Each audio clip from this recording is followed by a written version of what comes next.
ಬಂದ್ಬಿಟ್ಟಿದೆ. ತೋರಿಸು.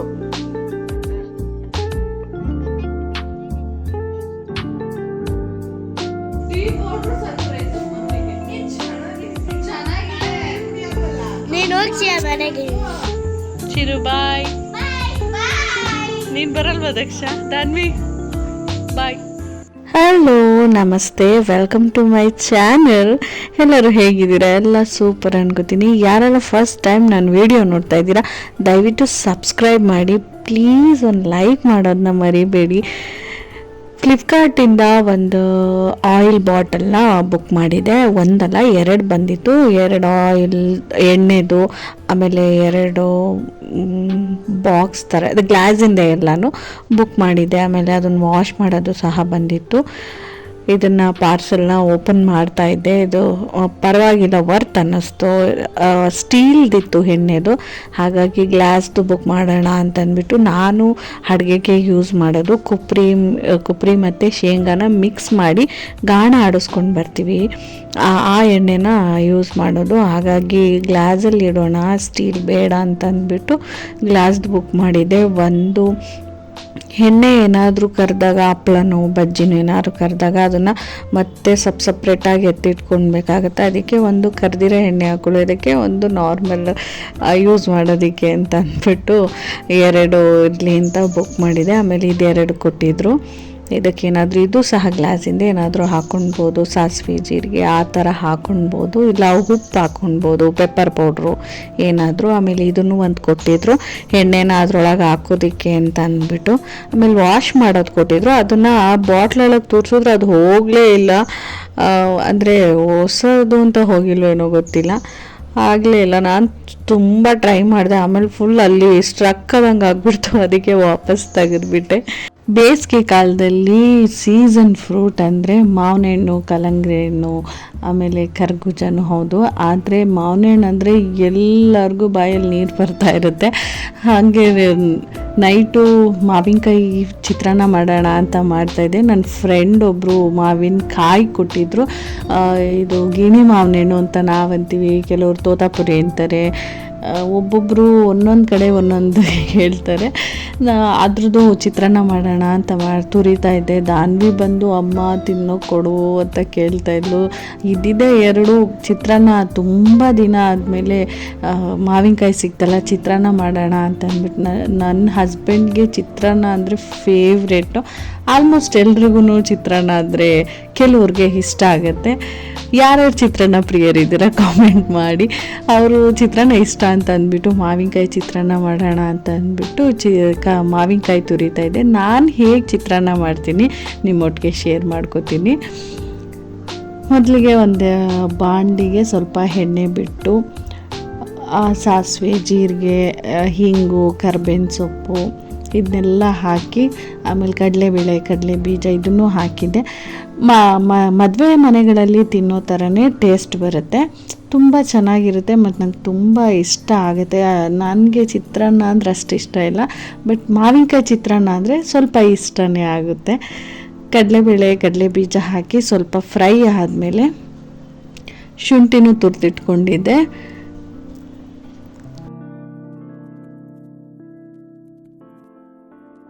ಸ್ವಲ್ಪ ಕರ್ಬೇವಿನ ಸೊಪ್ಪು ಹಾಕಿ, ಹಿಂಗೆ ಹಾಕಿದ್ರೆ ಆ ಘಮನೇ ಬೇರೆ, ಪರಿಮಳನೇ ಬೇರೆ ಅನಿಸುತ್ತೆ. ಅಡುಗೆನೂ ತುಂಬ ಟೇಸ್ಟ್ ಅನಿಸುತ್ತೆ.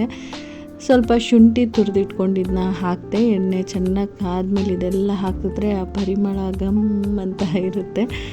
ಆಮೇಲೆ ಹಸಿರು ಮೆಣಸಿನ್ಕಾಯಿನ ಸ್ವಲ್ಪ ಜಾಸ್ತಿ ಹಾಕಿದೆ. ಮಾವಿನಕಾಯಿ ಅಲ್ವಾ, ಹಾಗಾಗಿ ಸ್ವಲ್ಪ ಖಾರ ಜಾಸ್ತಿ ಇರಲಿ ಅಂತ ಹಸಿರು ಮೆಣಸಿನ್ಕಾಯಿ, ಸ್ವಲ್ಪ ಕ್ಯಾಪ್ಸಿಕಮ್ಮು, 2 ಮಾವಿನಕಾಯಿಗೆ ನಾನು 1 ಕ್ಯಾಪ್ಸಿಕಮ್ ಹೆಚ್ಚಿಟ್ಕೊಂಡಿದ್ದೆ, ಅದನ್ನು ಸ್ವಲ್ಪ ಹಾಕಿ, ಆಮೇಲೆ ತುರಿದಿರೋ ಕಾಯಿನ ಹಾಕಿ ಇದನ್ನು ಸ್ವಲ್ಪ ಎಣ್ಣೆಯಲ್ಲಿ ಬಾಡಿಸ್ಕೊಂಡು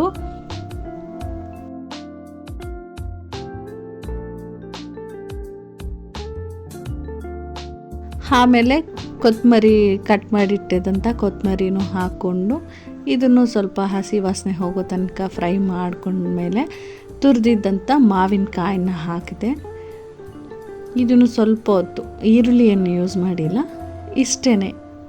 ಇದನ್ನು ಹಾಕಿ ಸ್ವಲ್ಪ ಹೊತ್ತು ಎಣ್ಣೆಯಲ್ಲಿ ಬಾಡಿಸ್ಕೊಂಡ್ಬಿಟ್ರೆ ಮಾವಿನಕಾಯಿ ಚಿತ್ರಾನ್ನ ರೆಡಿ ಆಗುತ್ತೆ. ಅದಕ್ಕೆ ಸ್ವಲ್ಪ ರುಚಿಗೆ ತಕ್ಕಷ್ಟು ಉಪ್ಪು ಹಾಕ್ಬಿಟ್ರೆ ಸೂಪರಾಗಿರೋ ಮಾವಿನಕಾಯಿ ಗೊಜ್ಜು ರೆಡಿ ಆಗುತ್ತೆ. ಅರಶಿನ ಮುಂಚೆನೇ ಹಾಕಬೇಕಿತ್ತು, ಲಾಸ್ಟ್ಗೆ ಹಾಕ್ತೆ ನಾನು ಮರ್ತೋಗ್ಬಿಟ್ಟಿದ್ದೆ ಅರಶಿನ ಹಾಕೋದನ್ನ.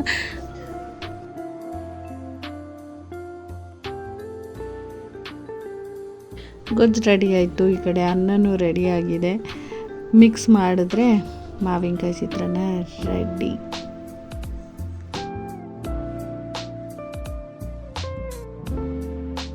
ನನ್ನ ಹಸ್ಬೆಂಡ್ ಬರೋದ್ರ ಒಳಗೆ ಎಲ್ಲ ರೆಡಿ ಮಾಡಿಬಿಟ್ಟು ಕುತ್ಕೊಳ್ಳೋಣ, ಒಟ್ಟಿಗೆ ಊಟ ಮಾಡೋಣ ಅಂದ್ಕೊಂಡ್ವಿ. ಬಟ್ ಅವತ್ತು ಅವ್ರ ಕ್ಯಾಬ್ ಬರೋದೇ ತುಂಬ ಲೇಟ್ ಆಗೋಯ್ತು. ಅವ್ರು 9 ಗಂಟೆ ಆಗೋಯ್ತು ಅವ್ರು ಬರೋದು. ನಾನು ದಾನ್ವಿ ಹಾಕ್ಕೊಂಡು ಊಟ ಮಾಡ್ತಾಯಿದ್ವಿ. ಸಿಕ್ಕಾಬಟ್ಟೆ ಹೊಟ್ಟೆ ಹಸಿತಾ ಇತ್ತು. ನಾನು ಜಾಸ್ತಿ ಹಾಕೊಂಡಿರೋದನ್ನ ದಾನ್ವಿಗೆ ಇಟ್ಟಿದ್ದೆ. ಅಮ್ಮ ನೊಂದು ಅಂತ ನೋಡ್ತಾ ಇದ್ಲು ದಾನ್ವಿ. ಆಮೇಲೆ ಹಸ್ಬೆಂಡ್ ಬಂದು ಅವರು ಸಹ ತುಂಬ ಖುಷಿಯಾಗಿ ಚಿತ್ರಾನ್ನ ತಿಂದರು. ಅವ್ರು ಮೊದಲೇ ಚಿತ್ರಾನ್ನ ಪ್ರಿಯರು, ಮಾವಿನಕಾಯಿ ಚಿತ್ರಾನ್ನ ಅಂತ ತುಂಬ ಖುಷಿಪಟ್ಟರು. ಬೆಳಗ್ಗೆ ತಿಂಡಿಗೆ ಪಡ್ಡು ರೆಡಿ ಮಾಡ್ತಾಯಿದ್ದೆ. ದೋಸೆ ಹಿಟ್ಟಿತ್ತು ಅಂದರೆ ಆಲ್ಮೋಸ್ಟ್ ಎಲ್ಲ ಹೆಣ್ಮಕ್ಳು 2 ದಿನ ಕೂಲಾಗಿರ್ತೀವಿ. ಯಾಕೆಂದರೆ ಬೆಳಗ್ಗೆ ಎದ್ದರೆ ನಮ್ಗೆ ಹೆಣ್ಮಕ್ಳಿಗೆಲ್ಲ ಟೆನ್ಷನ್ ಏನು ಅಂದರೆ ಏನು ತಿಂಡಿ ಮಾಡೋದು, ಏನು ತಿಂಡಿ. ಇವತ್ತು ತಿಂಡಿ ಮಾಡಿದ್ದೆಲ್ದಲೇ ನಾಳೆದಲ್ಲೇ ಯೋಚನೆ ಮಾಡ್ತಾ ಇರ್ತೀವಿ. ಇವತ್ತು ತಿಂಡಿ ಆದ ತಕ್ಷಣ ನಾಳೆ ಏನು ತಿಂಡಿ ಅಂತ. ಆದರೆ ದೋಸೆ ಇಟ್ಟಿದ್ರೆ 2 ದಿನ ಯೋಚನೆ ಇರೋಲ್ಲ. ಒಂದಿನ ದೋಸೆ ಮಾಡ್ಬೋದು, ಒಂದಿನ ಪಡ್ಡು ಮಾಡ್ಬೋದು, ಏನೋ ಒಂದು ಮ್ಯಾನೇಜ್ ಆಗಿಬಿಡತ್ತೆ. ನನಗೆ ಹಂಗೆ ಅನಿಸುತ್ತೆ. ನಿಮಗೇನು ಅನಿಸುತ್ತೆ ಕಾಮೆಂಟ್ ಮಾಡಿ.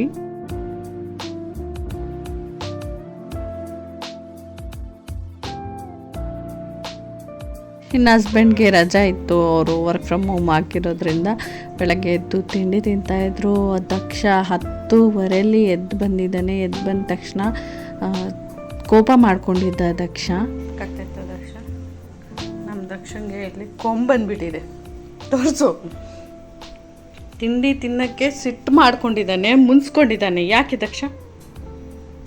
ಅವ್ರ ಅತ್ತೆ ಮನೆಗೆ ಕಳಿಸಿಲ್ಲ ಅಂತ ರಜಕ್ಕೆ ಅಲ್ವಾ? ನೋಡು ನೋಡಿ, ಮಾತು ಆಡ್ತಾ ಇಲ್ಲ. ಹಲೋ, ಇಲ್ಲೆತ್ತೋ, ಕತ್ತೆತ್ತೋ. ಕೊಂಬಿಟ್ಟಿದೆ ಇಲ್ಲಿ. ಅವ್ನು ಮುನ್ಸ್ಕೊಂಡಾಗೆಲ್ಲ ಇಲ್ಲಿ ಕೊಂಬರುತ್ತೆ ದಕ್ಷಗೆ. ಎಲ್ಲಿ ತೋರಿಸು ದಕ್ಷ. ತುಂಬ ಸಿಟ್ಟಲ್ಲಿದ್ದಾನೆ ದಕ್ಷ, ಬ್ಯಾಡ್ ಬಾಯ್. ಟೈಮ್ 10:15, ಈಗ ಎದ್ದಿದ್ದಾನೆ. ಎದ್ದ ತಕ್ಷಣ ತಿಂಡಿ ತಿನ್ನಬೇಕು. ನೋಡಿ ಫ್ರೆಂಡ್ಸ್, ಅಲ್ಲಿ ಕೊಂಬು.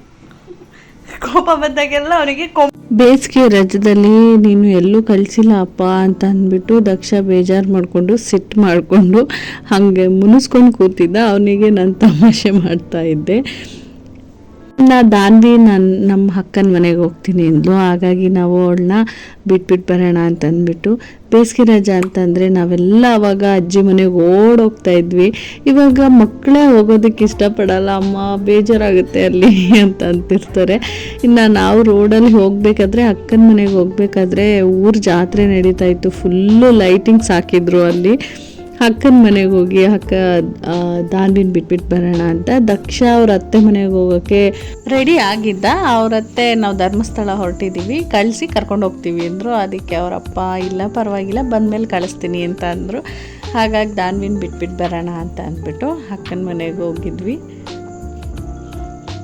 ನಾವು ಚಿಕ್ಕವರಿದ್ದಾಗ ಬೇಸಿಗೆ ರಜೆ ಎಕ್ಸಾಮ್ ಮುಗಿದ ಸಂಜೆಗೇನೆ ಅಜ್ಜಿ ಮನೆಗೆ ಓಡೋಗ್ತಾ ಇದ್ವಿ. ಊರಲ್ಲಿ, ಹಳ್ಳಿಲಿ. ನಾನು ಬೆಳೆದಿದ್ದು ಹಳ್ಳಿಲೇನೆ. ಅಲ್ಲಿ ಹೋಗಿ ಅಜ್ಜಿ ಜೊತೆ ಮತ್ತು ಊರಲ್ಲಿ ಯಾರಿರ್ತಾರೆ ಮಾಮನ ಜೊತೆ ಹೋಗಿ ಎಮ್ಮೆ ಕಾಯೋದು, ಮಾವಿನ ತೋಟಕ್ಕೆ ಹೋಗೋದು, ಈ ಥರ ನಾವು ನಮ್ಮ ಸಮ್ಮರ್ ಹಾಲಿಡೇಸಲ್ಲಿ ತುಂಬ ಚೆನ್ನಾಗಿ ಆಟ ಆಡ್ತಾಯಿದ್ವಿ. ಈಗ ಅದನ್ನೆಲ್ಲ ನೆನೆಸ್ಕೊಂಡ್ರೆ ಆ ಜೀವನ ತುಂಬ ಬ್ಯೂಟಿಫುಲ್ ಅಂತ ಅನಿಸುತ್ತೆ. ನಿಮ್ಮ ಸಮ್ಮರ್ ಹಾಲಿಡೇಸ್ ಹೇಗಿತ್ತು ನನಗೆ ಕಾಮೆಂಟ್ ಮಾಡಿ. ಹಳ್ಳಿಗಳಲ್ಲಾದರೆ ಮಕ್ಕಳಿಗೆ ಬೇಜಾರೇ ಆಗೋದೇ ಇಲ್ಲ. ಅಕ್ಕಪಕ್ಕದ ಮಕ್ಕಳು ಫ್ರೆಂಡ್ಸ್ ಎಲ್ಲ ಅಂದರೂ ಫ್ರೆಂಡ್ಸ್ ಮಾಡಿಕೊಂಡೇ ಬಿಡ್ತಾರೆ. ಬಟ್ ನನ್ನ ಅಪ್ಪ ಅಮ್ಮ ಬಂದು ತಿಪ್ಟೂರಲ್ಲೇ ಇರೋದು. ಅಲ್ಲೇ ಎಲ್ಲ ಅಮ್ಮನ ಏಜವರೇ ಇರೋದು. ಹಂಗಾಗಿ ಮಕ್ಕಳು ಹೋಗೋದಕ್ಕೆ ಇಷ್ಟನೇ ಪಡಲ್ಲ. ನಾವೆಲ್ಲ ಅಜ್ಜಿ ಮನೆಗೆ ಹೋದಾಗ ಏನೇನು ಮಾಡ್ತಾಯಿದ್ವಿ, ಏನೇನು ಆಟ ಆಡ್ತಾಯಿದ್ವಿ ಅಂತ ಅಂದ್ಬಿಟ್ಟು ಮಕ್ಳಿಗೆ ಹೇಳಿದಾಗ ಅಪ್ಪ ಅಮ್ಮ ನೀವು ಎಷ್ಟು ಎಂಜಾಯ್ ಮಾಡಿದ್ದೀರಾ ಅಲ್ವಾ ಅಂತ ಅಂತಿರ್ತಾರೆ. ಅದ ಆ ಮೆಮೊರೀಸೇ ಸೂಪರ್ ಅಂತ ಹೇಳ್ಬೋದು. ಹಿಡಿದು ಇವತ್ತಿನ ವ್ಲಾಗ್. ವಿಡಿಯೋ ಇಷ್ಟ ಆದರೆ ಒಂದು ಲೈಕ್ ಮಾಡಿ ಪ್ಲೀಸ್. ಸಿಗ್ತೀನಿ ಮುಂದಿನ ವಿಡಿಯೋದಲ್ಲಿ. ಬಾಯ್ ಬಾಯ್.